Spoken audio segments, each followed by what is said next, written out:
Dear friends, you're in the Military Summary channel, and today we will discuss the situation in Ukraine on the 27th of November of 2025. Today we have lots of very interesting updates, so let's start.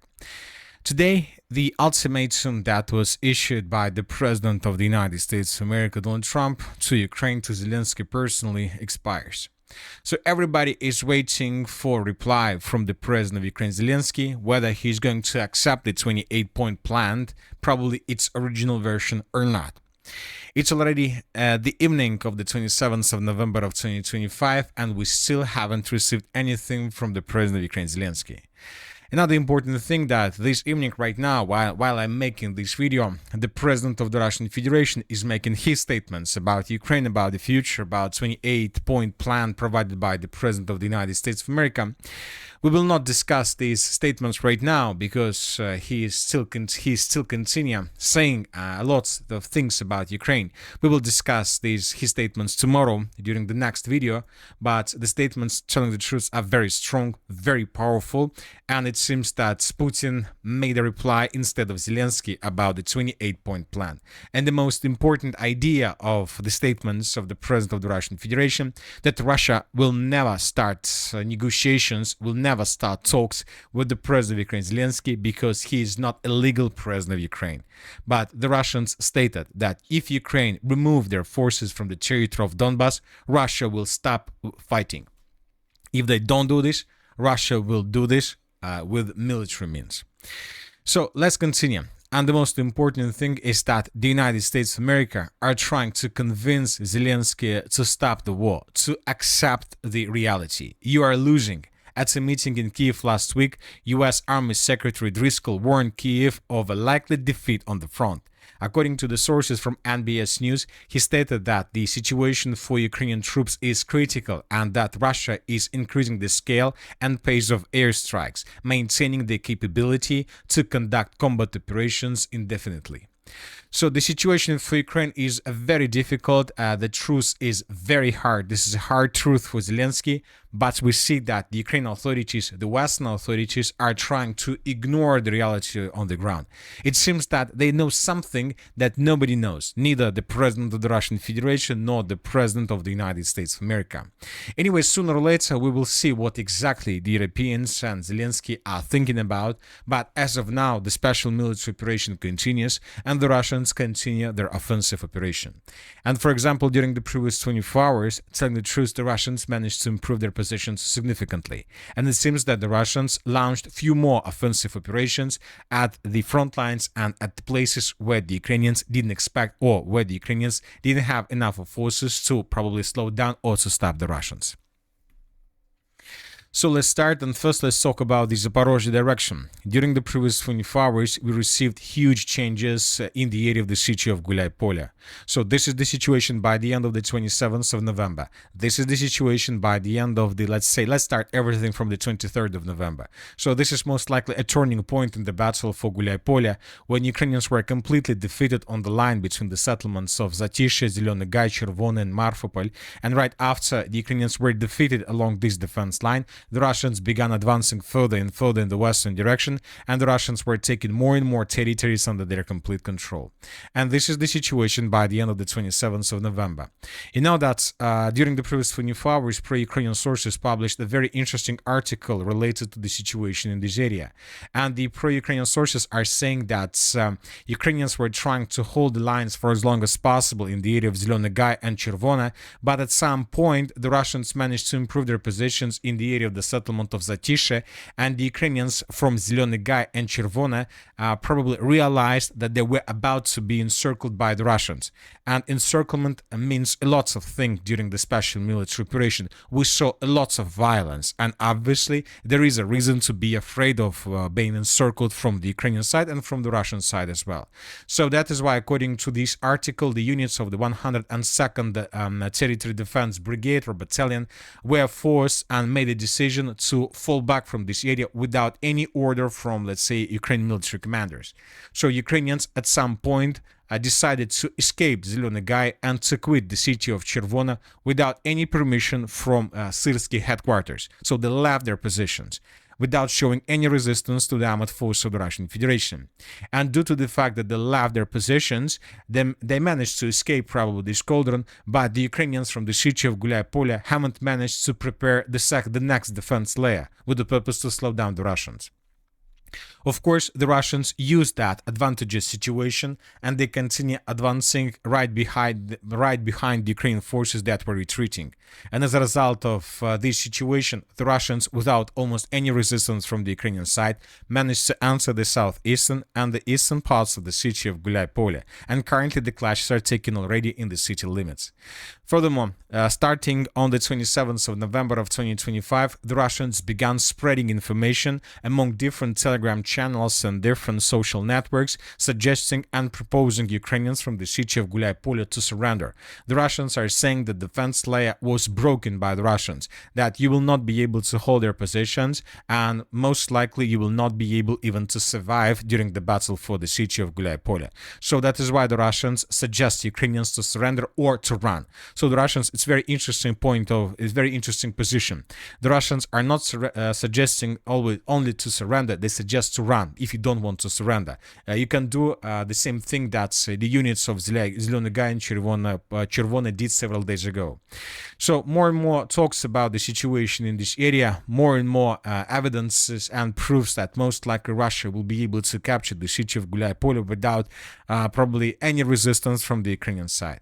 And if you remember, we discussed the situation about the city of Zaporozhye during the previous 2 days, that if Russians take under complete the wall of Zaporozhye, then most likely Ukrainians within the next 5 months will not be able to hold the city of Zaporozhye under their control, and Ukrainians would be forced to fall back. So the president of the Russian Federation, the Secretary of Army of the United States of America, Driscoll, are trying to tell Zelensky that Donbas is not such a big loss for Ukraine, because within the next 5 months, Ukraine may lose bigger territories, much bigger territories in comparison with the just Donetsk region. We can start talking about Zaporozhye, Donetsk region, Kherson region, and of course the Kharkiv region.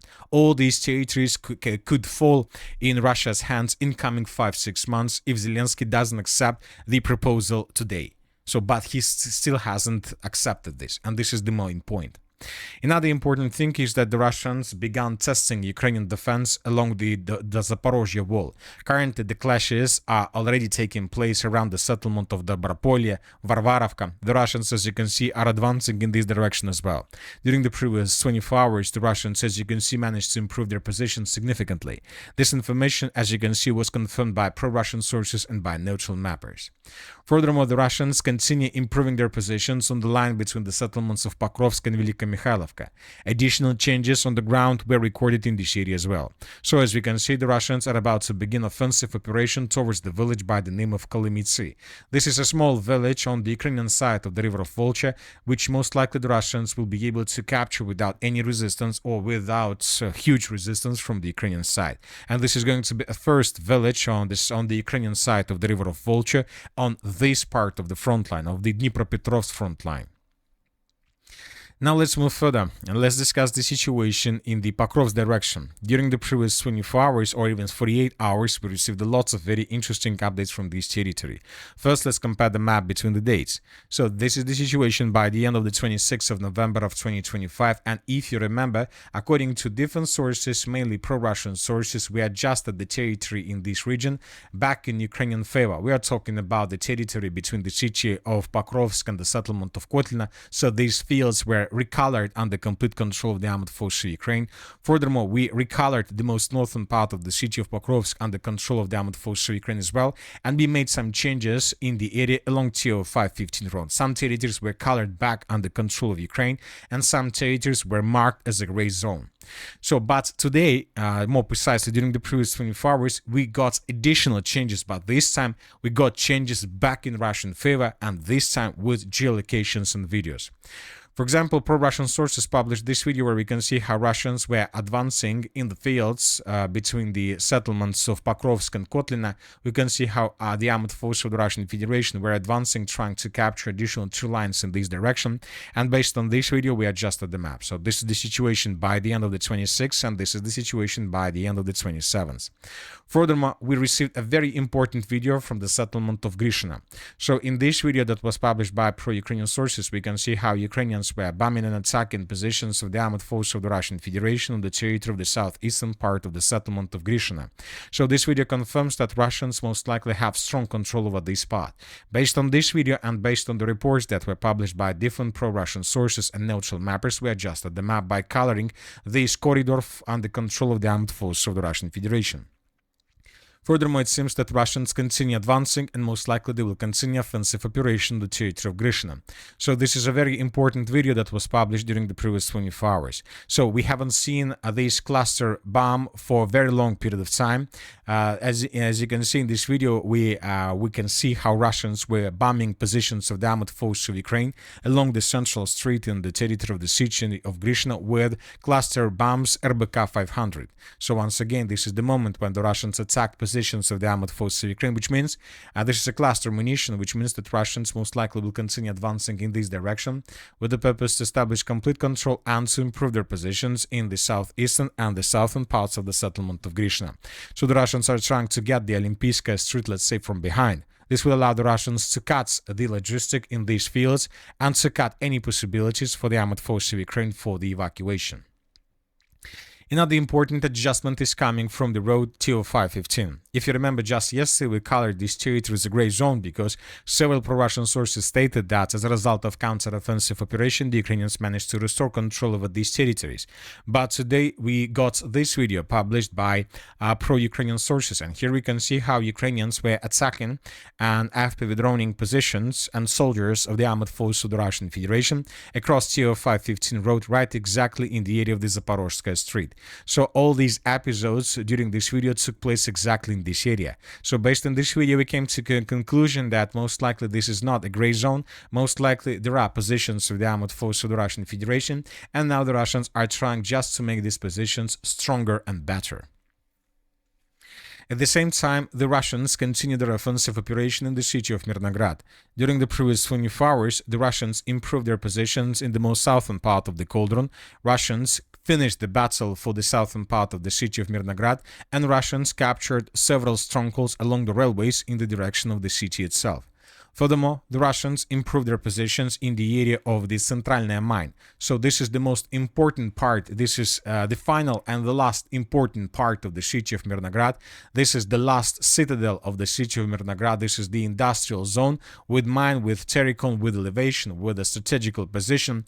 So which means that the Russians, as you can see, according to different mappers during the previous 24 hours, managed to shorten the distance to this position to the minimal level. Currently, the distance between possible positions of the armed forces of the Russian Federation and the mine is less than 200 meters.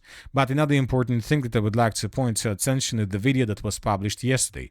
Here we can see how Ukrainians were fighting with Russians to the south of this industrial zone, and how Ukrainians managed to capture Russian soldiers right exactly at this point. And this video confirms that most likely this mine and this industrial zone is not under complete and strong control of the armed forces of Ukraine. We believe that there are very heavy clashes on the territory of this facility. Now let's move further and let's talk about the Dobropolye direction. During the previous 24 hours or 48 hours, the Russians managed to improve their position significantly. I would like to remind you that Ukrainians started a counter-offensive operation in this area somewhere on the 16th of August 12, from 12th to 16th of August of 2025. It took Ukrainians August, September, October, almost 3 months to realize and to understand that they have no chances to unblock the contingent of the armed forces of Ukraine on the territory of the city of Mirnograd. If you remember, 5 months ago, I told you that the general battle of 2025 will take place exactly in this area. And now it's becoming clear that most likely the armed forces of Ukraine lost the general battle for the Donbas. As you can see, during the previous 24 hours, according to different mappers, mainly according to neutral mappers, the armed forces of the Russian Federation managed to improve their position significantly. The Russians recaptured the eastern part of Dorozhny. The Russians answered the settlement of Ivanovka from the east. The Russians improved their positions along supply line between the villages of Shakhova and Novoshakhova. And the most important is that Russians approached the settlement of Sofiivka from the south and from the east. The battle for the village most likely is going to start in coming days. And if Ukraine loses control over the settlement, Russians will answer the Donbas operational space, and from this red line, Russians will be able to advance in any direction. They will be able to advance in the northern direction, they will be able to advance in the direction of Dobropolye, and Russians will be able to advance in the direction of Drushkovka with the purpose to encircle Ukrainians on the territory of the Konstantinovka agglomeration.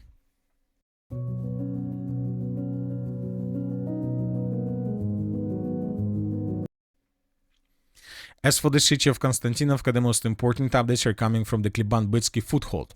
The pro-Russian sources and neutral mappers stated that Russians, as a result of offensive operation, managed to capture this stronghold. So this is another stronghold on the way towards the settlements of Berestok and Stepanovka. There is another stronghold right in front of the Russians, this one, on this intersection of roads.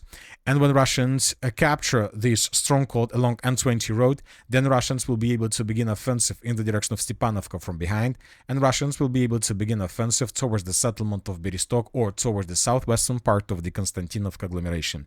So it seems that the front line in this area has collapsed as well, and Russians managed to break this territory.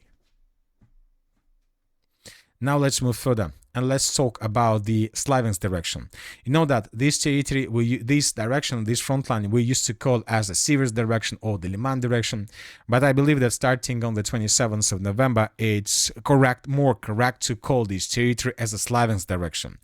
Before we start, first of all, I would like to point your attention to this number of icons. So just take a look at these icons. Every single icon means an FPV drone attack on this or that position equipment of the armed forces of Ukraine. And just in front of your screens, we can count probably up to several dozens of these strikes. And if we compare this front line with every single one, with any other one, you may see that this direction has the biggest concentration of attacks, which means that Russians launch something huge. The Russians, first of all, established complete kill zone over the triangle of the territories between Siversk, Slaviansk, and Liman. So this is already a kill zone, the biggest kill zone across and through the entire special military operation. Nothing that enters this territory can get the destination point. Russians will destroy everything, and we can see this during these videos. For example, in this video, we can see how Russians were destroying equipment, different positions, and forces of the armed forces of Ukraine. Here we can see several vehicles and positions that were destroyed by Russians. Here we can see FPV drone attack on the vehicle of the armed forces of Ukraine that was moving from the city of Slaviansk towards the city of Liman. The vehicle was destroyed as a result of FPV drone attack carried out by the armed forces of the Russian Federation. So many strikes, lots of attacks. Most of them are taking place along the main supply lines, which means that this is the end for the Ukrainian logistic. And as a result of offensive operation and due to the situation, the armed forces of the Russian Federation, according to the Ministry of Defense of the Russian Federation, managed to establish complete control over the settlement of Vasiukivka. So this is the end of the 26th of November of 2025, and this is the map by the end of the 27th of November. The Russians, as you can see, improved their position significantly. For them, I would like to point your attention and to remind you that last week the Russians reported that they captured Pazena. This week they captured the settlement of Vasiukivka. Now it's clear and becoming clear that the Russians will try to advance further along MO3 road with the purpose to establish complete control over the territories to the south of the settlement of Rai Alexandrovka. The village of Rai Alexandrovka is the Slaviansk stronghold. So the defense of the city of Slaviansk and probably the logistic of the city of Siversk completely relies just on this settlement. If Ukraine lose control over the settlement of Alexandrovka, I believe that we can start counting days before the fall of the cities of Slaviansk and Kramatorsk itself. Furthermore, the Russians, according to information we have, improved their position significantly to the east of the city of Liman. So these are the changes on this front line between the dates, according to pro-Russian sources. So the Russians are improving their positions, and the Russians are improving the semi-encirclement of the city of Liman from the southeast, from the east, and from the east. So the Russians will continue offensive until they encircle the city of Liman from every single side, and then the clashes for the territory begins. So the situation in this area is a very difficult situation for the armed forces of Ukraine without any chances to be improved. Now let's move further and let's talk about the northeastern part of the Kharkiv region. The most important and interesting updates are coming from the Volchansk direction. By the way, the president of the Russian Federation, Vladimir Putin, during the evening, his evening statements stated that Russia managed to capture the city of Volchansk completely. As of the changes, there are still positions and there are still some territories under control of the armed forces of the Russian Federation. This is the situation by the end of the 26th of November, and this is the situation by the end of the 27th of November. And according to these changes, the Russians are about to finish the battle for the southern part of Volchansk. This information was provided by neutral mappers, and the Russians answered the settlement of Vilcha, and this is the most important. And today the Minister of Defense of the Russian Federation and the Group of Forces North also confirmed that the Russians answered the city of Liman in this area and the settlement of Vilcha.